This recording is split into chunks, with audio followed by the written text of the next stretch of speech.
읽었는데요. 몇 가지만 짚어보고 그리고는 자세한 얘기를 좀 하도록 하겠습니다. 노아는 의로운 자라고 1절에 그렇게 시작을 합니다. 노아는 모든 것의 심판에서 해당되지 않는 사람이었고 모든 타락한 하나님께서 탄식할 만한 세상의 사람들 가운데서 그는 유일하게 희망의 사람이었다고 하는 것입니다. 그리고는 명령을 내리시는데 모든 살아있는 것들의 한 쌍씩을 다 방주에 드리라고 해요. 그 이유는 3절에 온 지면에 유전하게 하라. 그 씨를 온 지면에 유전, 즉 퍼뜨리게 하라. 그렇게 말을 하는데 이 말이 오늘 우리의 7장에서 3번이 나와요.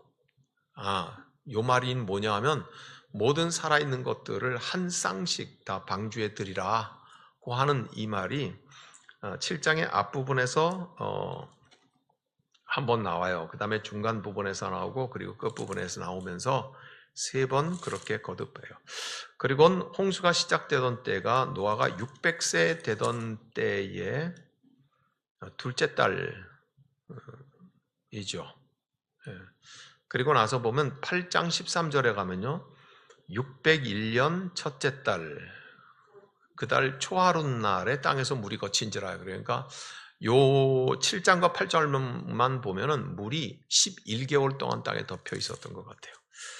비는 며칠 동안 온다고 해서요. 40일 동안 낮밤을 가리지 않고 오게 하겠다고 4절에서 그렇게 말씀하고 있죠. 그리고 물이 많아진 것을 3번을 강조를 더 하고 있어요.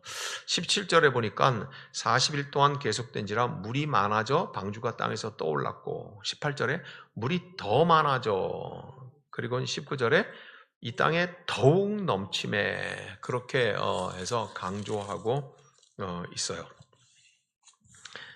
우리는 지난번 즉 2번을 더 이전에 노아의 홍수 사건을 한 발자국 물러서 가지고 보면서 이렇게 생각했어요.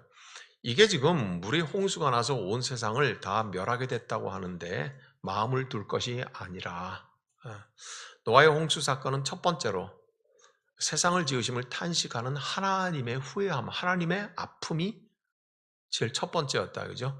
그 다음에 두 번째, 노아는 그 시대의 심판에서 해당되지 않는 사람이었다는 걸 봤어요. 그리고 나가지고 오늘 노아에게 조금 더 집중을 해서 보려고 생각해요. 1절을 한번 다시 읽어보겠습니다. 여호와께서 노아에게 이르시되 노아 네 온 집은 방주로 들어가라. 이 세대에서 네가 내 앞에 의로움을 내가 보았습니다. 이 세대는 어떤 세대요? 어둠의 세대요. 이렇게만 말하면 일반적이죠. 우리가 첫 번째 노아 사건을 볼 때 뭐라고 했어요? 하나님의 탄식, 한탄하셨다고 했어요. 후회하셨다고 했어요. 그죠? 그러니까 뭐요?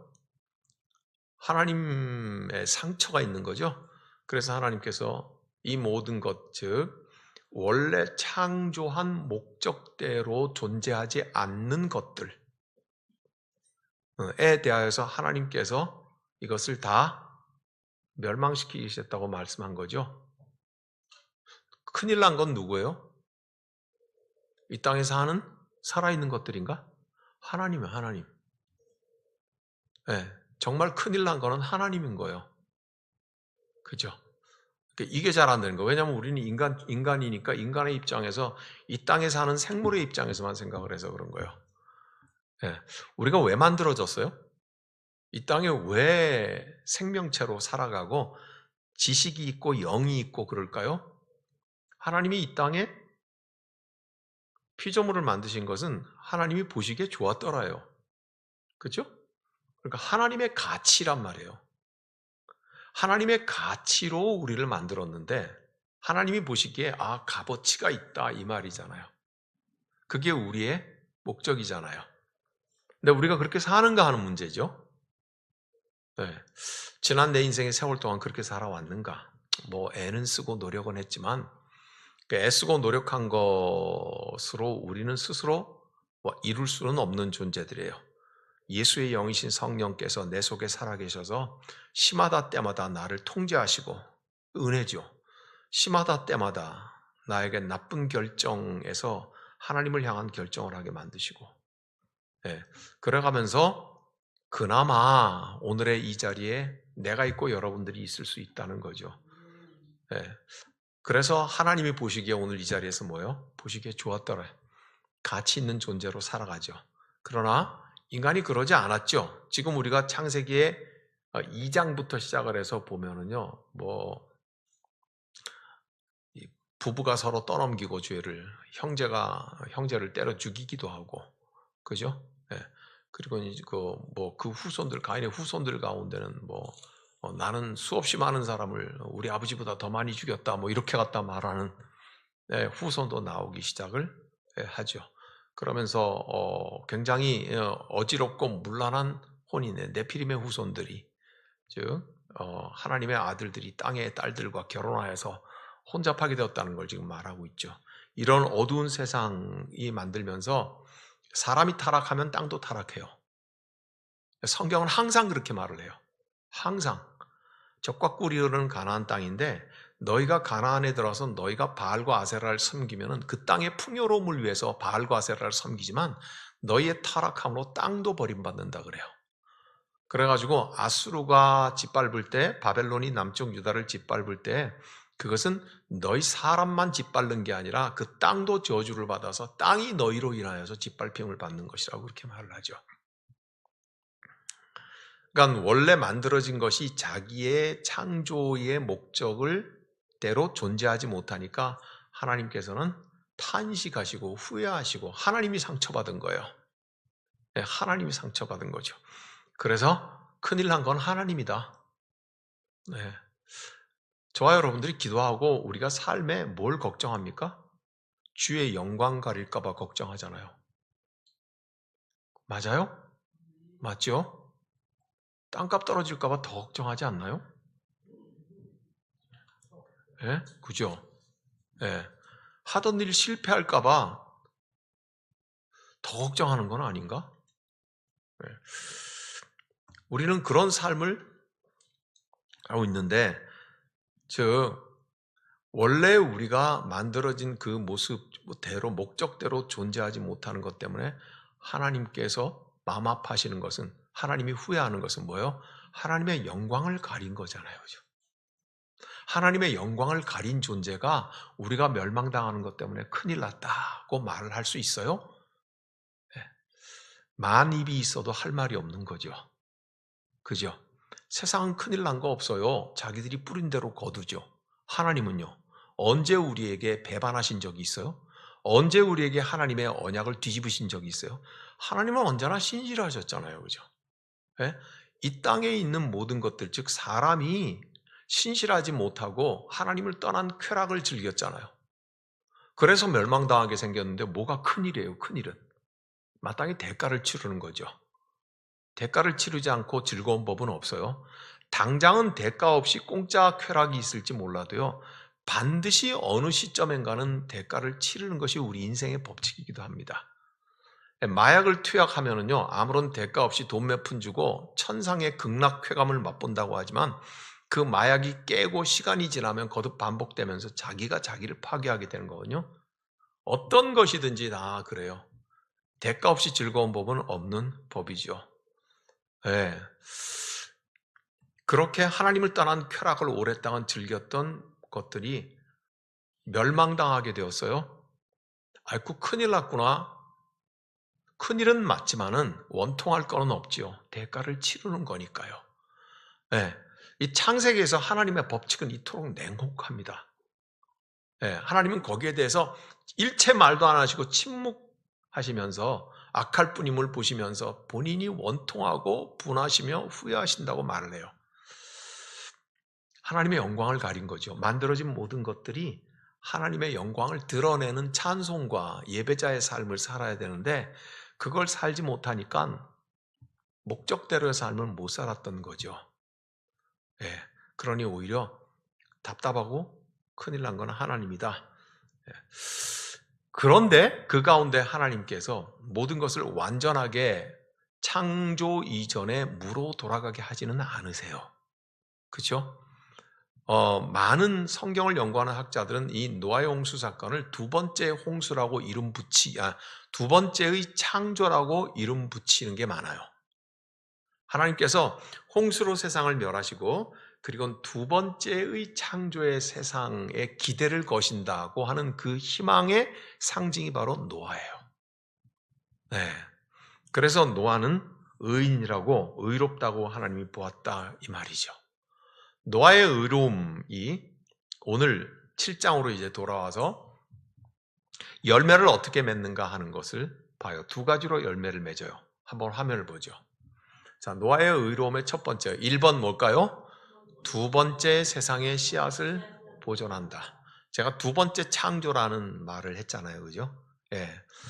두 번째 창조 같은 세상을 하나님께서 만드시는데 거기에 씨앗을 보존하는데 무슨 세상의 씨앗이에요? 만들어진 세상, 피조물의 씨앗을 보존해요. 그래서 생명이 있는 것마다 다 한 쌍씩 태우라고 그러잖아요. 그죠?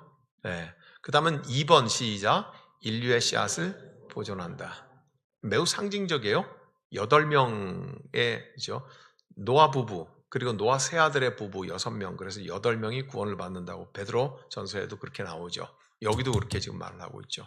즉 노아의 의로움으로 세상이 파괴되지 아니하고 설사 파괴되는 것 같더라도 세상이 다시 회복될 씨앗을 보존하게 하는 것은 노아의 의로움이에요.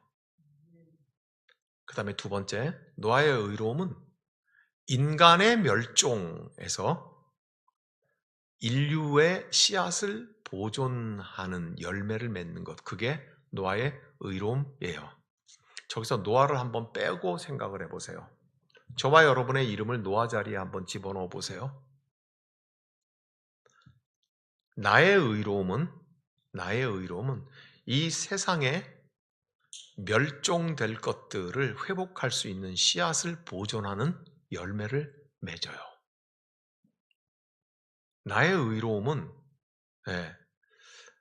인간이 이 땅 가운데서 완전히 끊어질 그곳에서 씨앗을 보존하는 열매를 맺어요. 그러므로 인간의 의로움은 이 세상을 회복할 수 있는 거룩한 씨앗을 보존하는 능력이 있어요. 엘리야가 호렙산에서 자기 홀로 남았다고 하나님 앞에 여호와여 모두 다 죽었고 나 혼자 남았다고 말하잖아요. 그때 하나님 뭐라 그러세요? 바알에게 무릎 꿇지 않은 7,000인을 남겨뒀다고 말해요. 어디 있는지 나중에 7,000명을 만나지는 않아요. 엘리야가 7,000명 만나요? 안 만나요. 하나님 안에 있어요. 그죠? 하나님 안에 7,000명이라는 상징적인 하나님의 거룩한 씨앗들이 있다고요. 그런데 이것은 누구와 동일하게 연결이 돼요? 엘리야와 동일하게 연결돼요. 하나님 앞에서 홀로서 고통스러워하고 있는 엘리야는 뭐예요? 의인이에요. 그죠? 이로 보건대 의인, 의롭다고 하는 것은 하나님과 대화하는 사이예요. 하나님과 소통하는 사이고요. 하나님과 올바른 관계 가운데 있는 상태를 의미하는 거예요. 맞죠? 그래서 엘리야는 의인이란 말이죠. 그런데 하나님은 뭐라고 하세요? 너처럼 나와 대화하고 나와 소통하고 그리고 불의에 무릎 꿇지 않는 거룩한 씨앗 7,000명을 내가 내 속에 품고 있다. 그렇게 말씀하시죠. 그래서 너 외롭지 않다. 그렇게 말씀하시죠. 즉 저와 여러분의 이 땅 가운데서 의로움, 그 의로움이 뭐라고 했어요 지금? 엘리야를 설명하면서 하나님과 대화하는 사람이요. 하나님과 소통하는 사람이요. 그리고 하나님과 관계를 맺는 사람이요. 그런데 그 관계가 올바른 하나님과의 관계 속에 있는 사람이고 올바른 상태 속에 지속할 수 있는 사람이요. 그 사람이 의로운 사람이라고요. 노아는 그렇게 했다고요. 그래서 이 땅의 피조물과 사람의 씨앗을 품게 되었다고요. 그러므로 저와 여러분들이 예수 그리스도로 말미암아 의롭게 되었잖아요. 맞죠? 예, 우리가 의롭다고 하는 것은 뭐예요? 예수 안에서 하나님과 대화하죠. 우리의 대화를 도우시고 주관하시는 분은 누구예요? 성령님이시죠. 성령님께서 우리가 예수 안에서 하나님의 품에 있게 하시죠. 이게 의로움이란 말이에요. 그래서 하나님과 우리와 관계가 있게 하시죠. 그리고 이 관계가 올바른 상태 속에 머물러 있게 하시죠.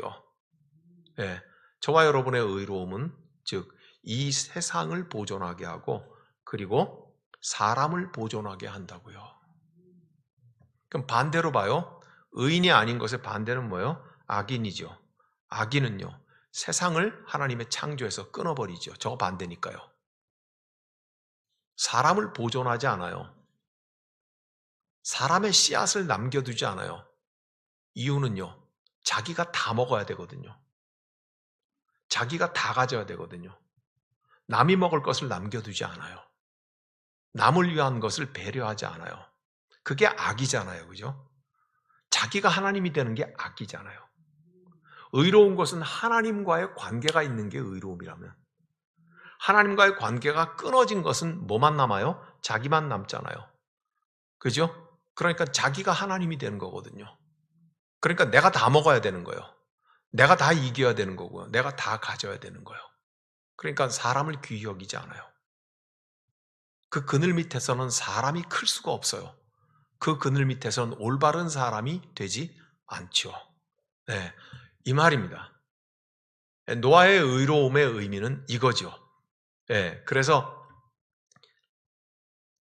창세기 7장에서 노아는 의롭다고 하나님께서 말씀하시는데 결국은 뭐예요? 모두가 다 쓸어버리잖아요. 그죠? 아무것도 남지 않게 되잖아요. 저와 여러분의 삶도 그래요.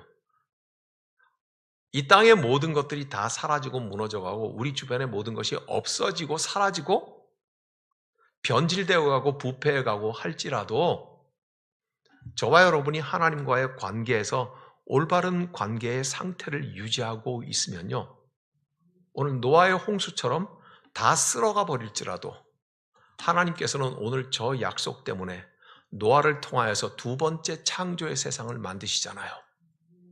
그러면요, 저와 여러분을 통하여서 하나님께서는 두 번째 창조의 세상을 만드시겠죠. 네.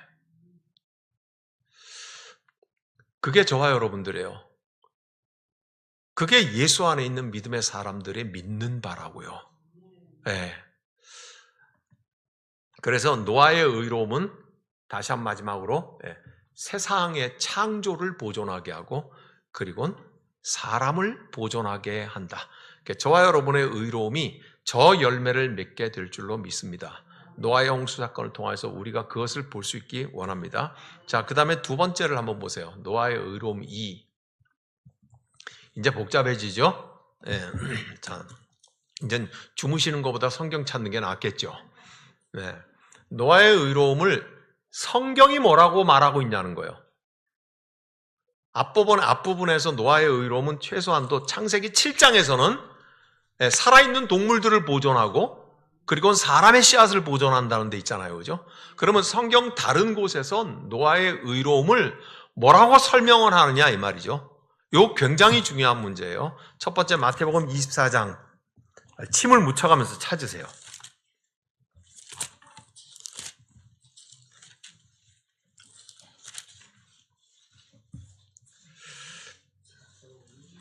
마태복음 24장 38절 39절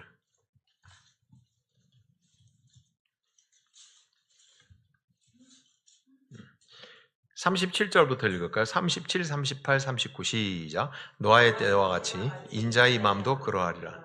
홍수 전에 노아가 방주에 들어가던 날까지 사람들이 먹고 마시고 장가들고 시집가고 있으면서 홍수가 나서 그들을 다 멸하기까지 깨닫지 못하였으니 인자의 임함도 그와 같으리라. 이게 인자의 임함은 뭐예요? 예수님 재림하시는 거 말하거든요.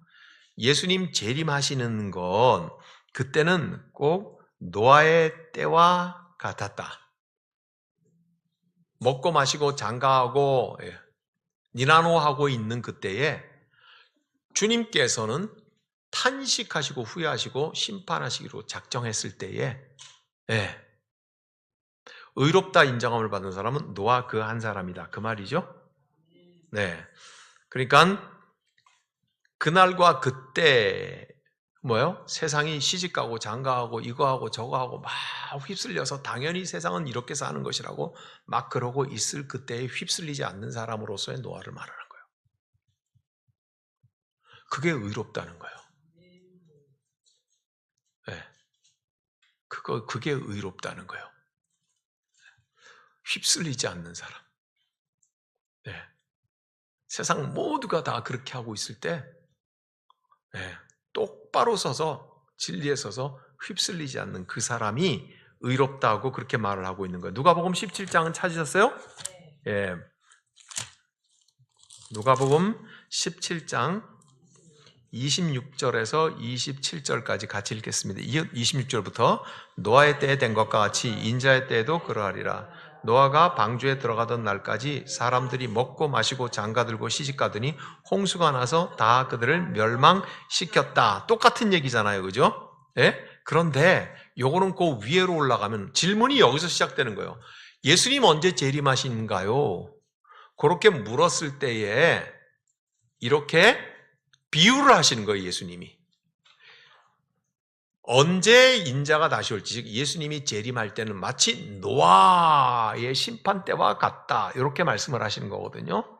그런데 그 앞에 보면 뭐라고 말하냐면 23절에 사람들이 너희에게 말하되 보라 저기 있다 보라 여기 있다 하리라.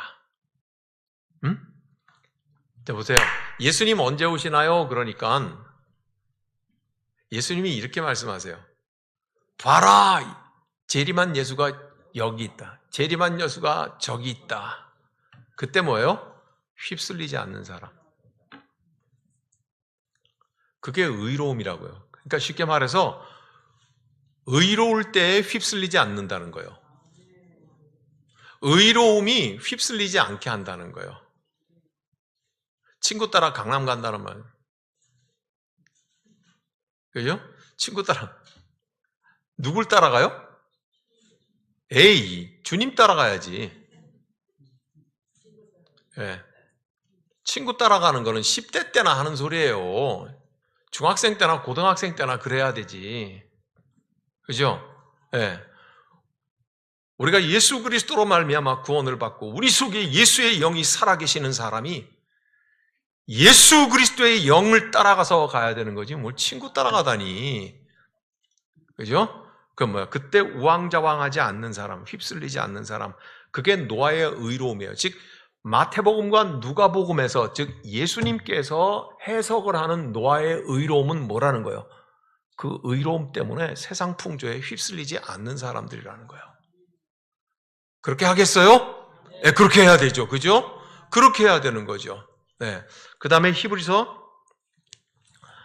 11장 7절. 우선 먼저 히브리서 11장은 무슨 장이다? 믿음 장이다. 그죠? 그러니까 히브리서에서 이거 지금 바울 사도가 썼다고 그렇게 생각을 하는데 어떻게 해석을 하나 한번 7절 시작. 믿음으로 노아는 아직 보이지 않는 일에 경고하심을 받아 경외함으로 방주를 준비하여 그 집을 구원하였으며 이로 말미암아 세상을 정죄하고 믿음을 따르는 의의 상속자가 되었다. 노아가 몇 년 동안 방주를 만들었을까요? 성경이요? 예. 100년이 넘도록 만들잖아요. 그러면 자기의 가장 좋은 시절에 만든단 말이에요. 이 당시는 오래 살았으니까 400 몇십 살 후반부부터 시작을 해갖고 600살이 거의 될 때까지 했잖아요. 그죠? 어디다가 지었어요, 그것도? 산중턱 위에다가 지었다고요. 정신병자예요. 모두가 다 그렇게 말했을 것이라고요. 이게 말이에요? 조롱했을 거라고요. 너 왜 그러니? 노아는 처음엔 말했을 거예요. 처음에는 말했을 거예요. 우리 상식적으로 설명해봐요. 내가 기도하는 가운데 우리 주님께서 내게 이와 같이 환상을 보이시고 주님께서 내가 이와 같이 말씀을 하시고 그래서 해서 내가 이거 한다 그랬을 거예요. 한 10명이나 20명쯤에게는 그렇게 말했을 거예요. 우리 주님께서 내 마음을 감동시키셔서 내게 그런 사명을 주셔서 나를 여기에 그러다가 어느 순간인가요? 말 안 해버리게 됐을 거예요. 왜요? 하면 할수록 조롱하니까. 예? 듣고는 돌아가면서 다 뭐라 그래서 이렇게 말하겠죠. 그죠? 이거지. 그죠? 예. 그러면서 저 인생에 성실하게 사는 줄 알았는데 막판에 맛이 갔구만부터 시작을 해가지고 예. 그랬을 거라고요. 그런데 사람들이 조롱했다고 하는 말은 무슨 뜻이게요? 관계가 끊어졌다는 거예요. 여러분 동네 위아래 아파트였고 동네에 오래 사는 사람이 있죠. 당신이 예수의 사람이 되었다고 그랬을 때 이상하다. 그리고 내가 성경이 이렇게 말씀하니 내가 성경대로 살아봐야 되겠다 그랬을 때 뭔 소리야 막걸리 마시고 왔다가 그 신나게 나하고 화투치고 그러던 사람이 나이롱뽕 잘하던 사람이 뭔 소리야 주색 잡기에 갔다가 뭐 매일 주먹질하고 폭력적이고 그러던 사람이 갑자기 아유 하나님의 말씀이 그래가면서 그럼 뭘 어떻게 하겠어요? 저거 맛이 갔다 그럴 거 아니에요, 그죠? 그런 순간 뭐예요? 이전의 관계는 다 끊어졌다는 의미예요. 누구와의 관계만 남아 있는 거예요? 하나님과의 관계만 남아 있는 거예요. 의로움은 무엇이다? 하나님과의 관계 붙들기 위해서 그 어떤 관계하고도 끊어질 작정이 되어 있는 사람. 작정이 되어 있는 사람. 네. 그래서 예수께서 뭐라고 말씀하세요? 내가 화평을 주러 너에게 온 줄로 생각하지 마라. 내가 너에게 검을 주러 왔는데 그러면서 뭐래요? 가장 가까운 사이끼리 부모와 자식계 부부 사이에 가장 가까운 사람끼리 원수가 되리라고 말씀하시잖아요. 왜요? 우리 주님과의 관계에 있어서는 여러분 예수의 말을 잘 들어야 됩니다. 내가 검을 주러 왔다고 생각하고 부부 사이라든지 부모와 자식 간에 관계를 해가지고 아버지가 아버지 아닌 건 아니잖아요. 부모는 부모고 자식은 자식이란 말이에요. 그렇지만 그 영혼은 독립적이고 개별적인 거여서 아들의 영혼이 자기 육체의 아버지의 영혼에 종속되는 법은 없어요. 예. 어릴 때 아들을 폭력적으로 두드려 패면서 자기 마음대로 하도록 하는 아버지가 자식이 클 때 어느 정도까지는 그게 자기 마음대로 하실지 몰라도요. 어느 날 어느 순간인가부터 자식은 부모의 주먹을 잡아요. 그죠? 독립적이 된다고요. 그 마음 하나도 부모는 폭력으로 자식을 자기 것으로 묶어둘 수 없어요. 부모는 부모고 자식은 자식이라고요. 엄마는 엄마고 딸은 딸이라고요. 영혼은 독립적이라고요. 그죠? 예수께서 오신 것은 그것을 위하라는 거예요. 그 각 사람의 영혼이 하나님과의 관계를 위해서라면 부모와는 영적인 관계와 전혀 무관할 수도 있다는 거예요. 형제와 전혀 무관할 수도 있다는 거죠. 세상에 전혀 무관할 수도 있다는 것이죠. 그러므로 오늘 히브리서 11장 7절에서는 뭘 말하고 있는 거예요? 모든 관계가 끊어졌을 거라는 거예요. 그렇지만 누구와의 관계만 남아있을 거라는 거예요. 하나님과의 관계만 남아있을 거라는 거예요. 히브리서 11장은 무슨 장이다? 믿음 장이다. 그래서 여기에 노아를 등장시키는 거예요. 세상 조롱과 세상의 관계가 끊어진 거예요. 목사가 되면요, 묘하게 옛날 친구들하고 끊어져요. 네, 묘하게 끊어진다니까? 그래서 옛날 어릴 적에 깨복쟁이 친구들이 남아있는 게 없어요. 아니, 물론 뭐, 우연히 만나든지 서로 모임에서 만나든지 그러면 친구는 친구인데요. 이상하게, 제가 목사가 되고 나서, 담임 목회를 했는데, 제가 어릴 때 노량진의 송악대교에서 신앙생활을 했거든요. 근데 그때 내 동기였던 친구가 전화가 와요. 뭐라고 말해요? 야, 재호야, 너 담임 목사로 온 거 축하한다. 그래서 고맙다. 그러더니 근데 니네 교회 성찬식 언제 하냐? 무슨 말인지 못 알아듣는 분은 지금 못 듣는 거예요. 이거 언제 하냐는 거예요, 이거. 예? 이거 할 때 오겠다는 거예요. 그래서 내가 뭐라 그럴게요? 우리는 24시간에, 그러니까 너 언제든지 와도 내가 너 성찬식이 시켜줄게 그랬어. 예. 다 깨져요. 예. 하나님과의 관계에만 집중하라고 그러시는 것 같아. 거의 모든 내 주변에 있는 목사들은 거의 대부분이 다 그래요. 거의 대부분이 다 어릴 때 친구들하고 자연스럽게 멀어지더래요. 여러분 그 건달들 세계 있잖아요. 조직폭력배, 그죠? 조직폭력배의 세계에 한번 발들이고 거기에 조직원이 되면은 마음대로 나 그만둘래 이거 안 되는 거 알죠? 예? 예. 뭐 목숨으로 대가를 치러야 된다 그러고 뭐 조직의 비밀을 더구나 높은 사람일수록 더 그렇잖아요, 그죠? 그러나 이런 조직폭력배의 세계에서도 딱 두 가지의 문제에 대해서는 제 냅도 이렇게 돼요. 첫 번째가 뭐냐면 고향으로 귀향해서 늙으신 어머니, 부모님 모시려고 농사 짓고 내려간다고 하는 건 그거는 봐준대요. 그 다음에 두 번째, 성직자가 되겠다 그러면 그건 봐준대요. 머리를 깎고 절에 들어가든지, 예. 아니면은 목사가 된다고 한다든지, 아니면 나는 혼자서 사니까 나는 신부가 되어야 되겠다라든지, 이렇게 성직자가 되는 것의 문제, 이 두 가지의 문제는 조직폭력배에서도 쟤는 냅둬, 쟤는 베리네야 그렇게 하고 냅둔대요. 모든 관계에서 다 노임을 받는 거죠. 사랑하는 여러분, 오늘 히브리서 11장이 우리에게 노아를 설명해 주는 거니요. 여러분들의 관계를 좀 끊어버려도 주님과의 관계에 똑바로 되어 있으면 그게 믿음의 사람이에요. 뭐가 그렇게 겁이 나요? 제가 목사가 돼서 어릴 때 친구들이 거의 다 없거든요. 거의 다 없는데 그래도 친구 없어가지고 내가 인생 헛살았다는 생각은 단 한 번도 한 적이 안 들어. 단 한 번도 내가 왜 나는 그 어릴 때 친구들이 어쩌면 이렇게 거의 전멸하다시피 나하고 멀리 떨어져 버렸을까. 그러니까 나는 진짜 믿을 만한 친구도 없고 나는 인생 갖다가 잘못 살았다. 단 한 번도 그런 적 없어. 네, 단 한 번도. 그게 뭐가 겁이 나? 그게 뭐가 두려워? 우리 주님께서 나를 외면하실까? 그게 가장 두려운 거고, 우리 주님께서 나를 바라보고 계시는 거, 그게 가장 기쁜 거죠. 내가 주님과 대화하는 게 가장 기쁜 거잖아요. 그죠? 네. 그게 바로 신약 성경이 해석하는 노아의 의로움이더라. 그 말이에요. 그 다음엔 마지막으로 베드로전서 3장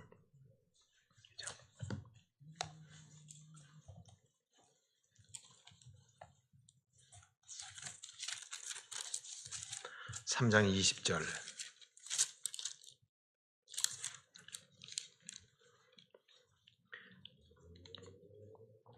3장 20절, 21절 시작. 그들은 전에 노아의 날 방주를 준비할 동안 하나님이 오래 참고 기다리실 때에 복종하지 아니하던 자들이라. 방주에서 물로 말미암아 구원을 얻은 자가 몇 명뿐이니 겨우 8명이라. 물은 예수 그리스도께서 부활하심으로 말미암아 이제 너희를 구원하는 편이 곧 세례라. 이는 육체의 더러운 것을 제하여 버림이 아니요 하나님을 향한 선한 양심의 강군이라. 요거에 알았어요. 노아의 홍수 때는 마치 세례를 받는 것과 같다는 얘기겠죠. 그 다음에 베드로후서를 한번 찾으면서 같이 얘기해요. 베드로후서 2장 5절 말씀. 시작. 옛 세상을 용서하지 아니하시고 오직 의를 전파하는 노아와 그 7 식구를 보존하시고 경건하지 아니한 자를 세상에 홍수를 보내. 아까 베드로전서에서는 8명이라고 그러는데 여기는 7명이라고 그랬네. 잘 읽어야 돼요. 노아를 빼고 7명이니까 노아 포함하면 몇 명이에요? 네, 8명 같은 거예요. 네, 즉 노아는 자기의 의로움으로 방주에 있지만 물에 멸망하는 세상을 봤어요. 그죠? 노아가 그 멸망하는 세상을 돌이킬 수는 없었을 거예요. 노아가 할 수 있는 것은 그 멸망의 죄를 품고 사라져가는 세상을 보고 울어주는 것 외에는 할 게 아무것도 없었을 거예요. 네? 사랑하는 여러분, 저를 보세요. 예수님께서 부활승천하시며 모든 이 땅의 그리스도인들에게 두 가지의 직분을 주셨어요. 첫 번째는 제사장 직분을 주셨어요. 두 번째는 선지자의 직분을 주셨어요. 이게 어디서부터 시작해야 되냐면 이런 거예요. 지혜라고 하는 것을 생각해 봐요. 변화될 수 있는 건지 변화될 수 없는 건지를 구분하는 것을 지혜예요. 그죠? 네.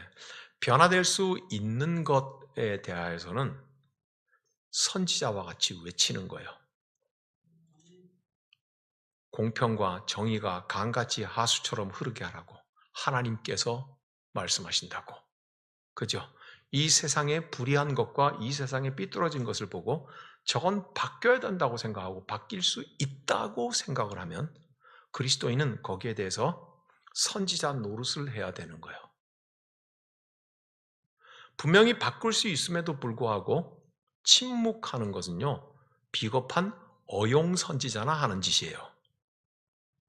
어용이 뭔지 아시죠? 왕궁에서 월급 받아가지고 고용되어 있는 선지자는요, 왕이 짖으라 그러면 짖고 왕이 침묵하라 하면 침묵하는 거예요. 왕이 말하라 하면 말하고 왕이 다물어라 하면 다무는 거예요. 이걸 어용. 이 땅에 많은 사람들이 지식을 가지고 있는 지식인들도 지성인이라고 하면 이 땅에 정의가 무엇인지 하나님의 의로움이 무엇인지를 분별할 줄 알고 그것을 향해서 세상을 바꾸려는 노력을 해야 될 것 아니에요. 그죠? 그게 지성인, 지식인의 참된 모습이잖아요. 그런데 글을 써야 할 때, 말을 해야 할 때 침묵하는 지성인은 뭐예요? 네. 그건 참된 지식인, 지성인이라고 말할 수 없는 거죠. 그러니까 예수께서는 당신이 그러셨던 것처럼 자기 안에 있는, 즉 예수 안에 있는 사람, 누구예요? 그리스도인이 이 세상의 불의를 향하여서는 바뀌라고, 하나님의 의로움으로 이 세상은 만들어져야 된다고 예수께서 매매하는 자들을 뒤집어 엎으시며 뭐라 그래요? 내 집은 만민이 기도하는 집이다. 이게 뭐예요? 하나님의 말씀이잖아요. 그러나 너희는 지금 매매하는 자들이 되었다고 말하는 거예요. 너희는 그렇게 해야 된다는 거예요. 그죠? 이 직분을 우리에게 맡기셨어요. 근데 두 번째, 그래도 바뀌지 않는 게 있어요. 인간의 죄성. 네? 그 다음에 대표적인 게 뭐냐 하면은 인간이 사회를 만들어서 살면서 발생하는 쓰레기 같은 죄들. 우리는 어우러져 살아갈 수밖에 없잖아요. 그죠? 네? 그러니까 우리가 어우러져 살아가면서 만든 세상 그 자체가 뿜어내는 독소가 있다고요.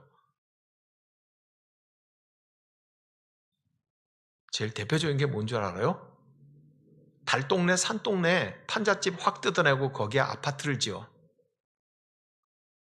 그러면 그 아파트 지어질 때 철거된 달동네 사람들에게는 두 가지를 줍니다. 첫째는 이사 비용을 좀 대줘요. 두 번째는요, 새로 짓는 아파트에 우선적으로 들어올 수 있는 딱지를 줘요.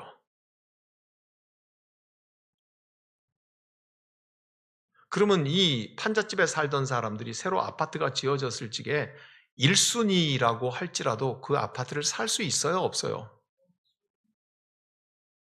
그러니까 돈 몇 푼 받고 쫓겨나는 거거든요. 그런데 보세요. 그들이 쫓겨나오나 가지고 밀어붙이고 아파트를 쫙 지어요. 번듯한 아파트를 지어서 많은 사람들이 거기에, 신혼부부도 거기에 들어올 것이고, 아이 기르는 집은 평수가 좀 넓은 데를 들어올 것이고, 야 쾌적하다, 좋다, 경치도 좋다. 쫓겨나간 사람들은 100가구라고 생각을 하면 이 아파트를 세워서 들어온 사람들은 1000가구야. 1000세대 아파트 많잖아요. 그죠? 예. 그러면 100명이 희생을 하고 1000명이 좋은 삶을 얻었으면 플러스 마이너스 계산하면 이득이에요, 손해요? 이득이잖아요. 그죠? 이득인 건 틀림이 없는데 그건 계산상으로 그런 것이고, 이 자기의 삶의 터전을 잃고 쫓겨나간 사람들은 나중에 어떻게 될까요? 여러분의 상상에 맡기죠, 그죠?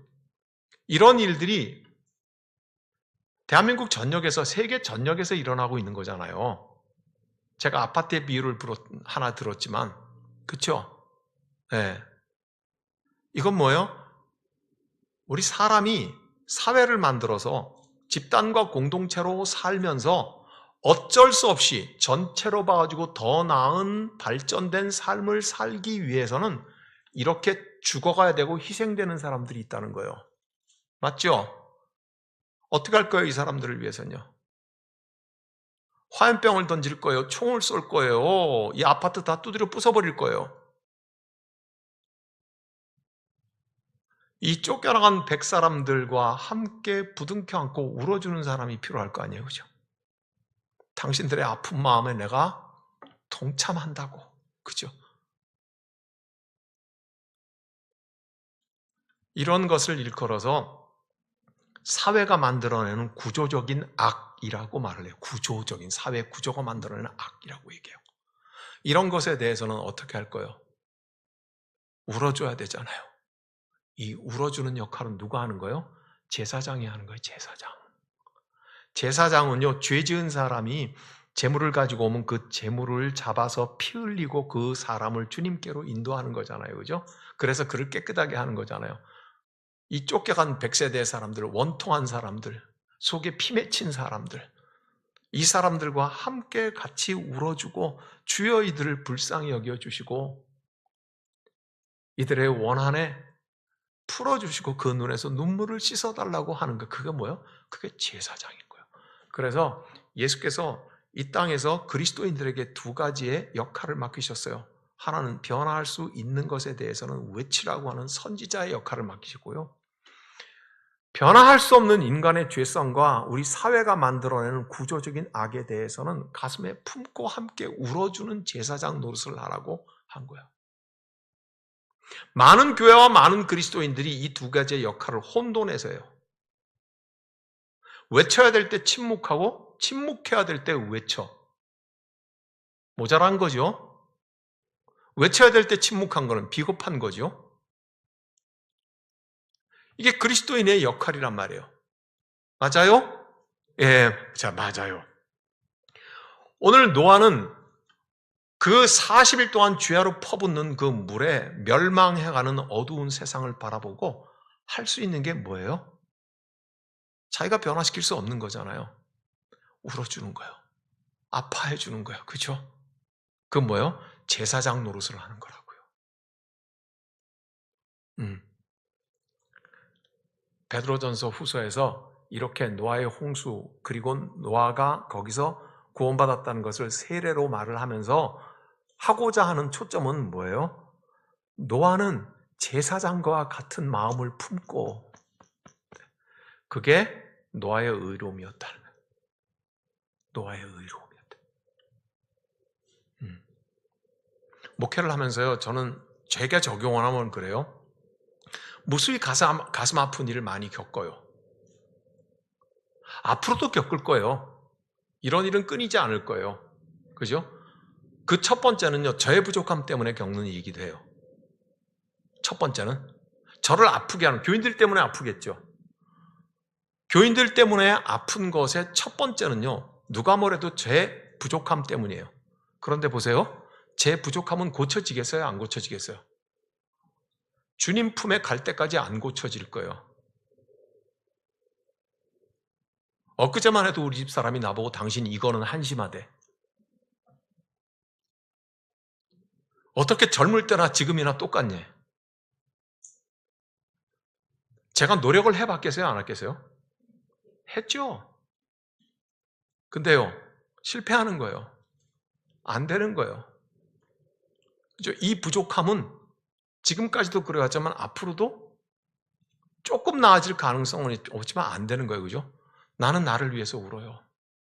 그리고 나는 나에게 외치죠. 선지자와 제사장 노릇을 합니다. 목회를 하면서 이토록 내가 아픔을 경험하는 것 첫 번째는 나고요. 그 다음에 두 번째는요, 바람에 나는 겨와 같은 그 마음들, 뿌리를 깊이 땅에 내리지 못하고 물에 둥둥 떠다니는 그 부초와 같은 그 모습 바뀌겠어요? 아니요. 누군가 그 역할을 또 할 거예요. 누군가 또 그 역할을 할 거예요. 그것 때문에 지난 30년 동안 너무너무 마음이 아파왔는데, 제가 1991년에 신학교 신대원 들어가기 1년 전에 야매 전도사를 했어요. 성가대 지휘를 했는데 나보고 이러더라고요. 황 선생, 어차피 신대원 가서 목사 될 사람 아니에요? 예, 맞습니다. 그랬더니 그 지휘만 하지 말고 교육 전도사 좀 하시오. 그래가지고 제가 야매 전도사로 1년을 하고 그리고 신학대학원을 들어갔어요. 그게 90년부터 했으니까 한 30년 이상 했잖아요. 그죠? 네. 끊임없이 그렇게 내 마음은 아프죠. 그 사람이 그 자리를 비우면요, 그 자리에 누군가 또 대신해요. 그게 변하겠어요? 안 변하죠. 그죠? 그런데 신앙의 자유를 가지고 자기 마음대로 결정할 자유를 가진 교인들에게 제가 걷다가 대고 뒤통수를 때리겠어요? 아니면 뭐라고 하겠어요? 아파하죠. 우는 거예요. 그것밖에는 할 게 없어요. 그때 내가 서러워서가 뿐만이 아니라 그것보다는 주님께서 내게 맡겨주신 제사장 노릇이 이거 하라고 맡겨주신 거구나 생각을 해요. 목사만 그래요? 여러분들도 마찬가지예요. 여러분들에게도 우리 주님께서 변화될 수 있는 것에 대해서는 외치는 선지자 노릇을 맡기셨고요. 변화할 수 없는 인간의 죄성과 함께 모여서 사회를 만들면 그 사회가 작든지 우리 십자수 공동체만큼 100명, 200명 모여있는 작은 공동체이든지 아니면 국가 공동체이든지 인간이 만든 곳에는 다 그렇게 구조적인 악이 나와요. 100사람 가운데서 90사람이 이거 하자고 하면요, 10사람은 싫다 그래요. 그렇다고 중간 지점에 그러면은 이쪽도 아니고 이쪽도 아니고 이 정도쯤에서 만나자고 얘기하잖아요. 그러면 이번에는 50명이 싫다 그래요. 그게 우리 인간이 사회를 만든, 공동체를 만든 그 공동체에서 나오는 구조적인 악이에요. 이걸 이해 못하는 사람들은 뭐라 그러냐면 어떻게 교회가 그러냐고, 어떻게 뭐가 이러냐고, 어떻게 선교회가 그러냐고, 어떻게 뭐 그래요. 그거라고요. 인간이 공동체를 이루면, 사회를 이루면요, 잘하기 위해서, 발전하기 위해서 반드시 구조적으로 나오는 악이 있다고요. 우리가 이렇게 익어가는 사람들이 되어야 할 것이다. 자, 얘기를 본론으로 돌아가서 겁니다. 베드로 전서와 후서에서 노아를 언급하는 건 뭐예요? 그가 멸망해가는 이 세상을 붙잡고 마음 아파하는 제사장 노릇을 한 것, 그것이 바로 그의 의로움이다. 자, 이제 정리를 해봐요. 신약 성경이 말하는 노아의 의로움은 뭐냐? 마태 누가복음에서는 뭐예요? 세상 모두가 시집가고 장가고 먹고 마시고 그럴 적에 휩쓸리지 않는 사람이어서 예수님 재림하실 때 마침 기름병을 가득 채우고 있는 슬기로운 5 처녀 같은 사람. 노아는 그런 사람이었다. 그래서 의로웠다. 두 번째요. 히브리서 11장 7절에서는요. 하나님과 대화할 줄 알고 하나님과 관계를 맺고 그 관계를 지속할 줄 아는 사람이었다는 거예요. 모든 다른 관계가 끊어지는데 사람들이 조롱하는데 저 산 중턱에다가 배를 만들어 그렇게 조롱하고 끊어질 때 노아는 우리 주님과의 관계에 집중하고 이끌려 그 길을 간 사람이라는 거예요. 그게 의롭다는 거예요. 베드로전후서에서는 홍수, 멸망해가는 세상을 바라보면서 가슴 아픈 마음, 그 영혼을 함께 같이 울어주는 사람이었다. 이게 노아였다는 말입니다.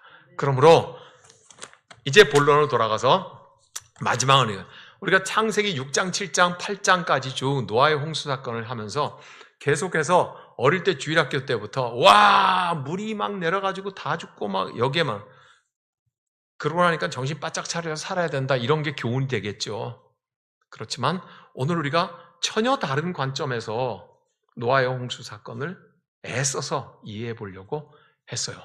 저와 여러분들 모두에게 대한 하나님의 새로운 눈을 열어주심이 있기를 주의 이름으로 축복합니다. 우리 함께 같이 기도하십시다.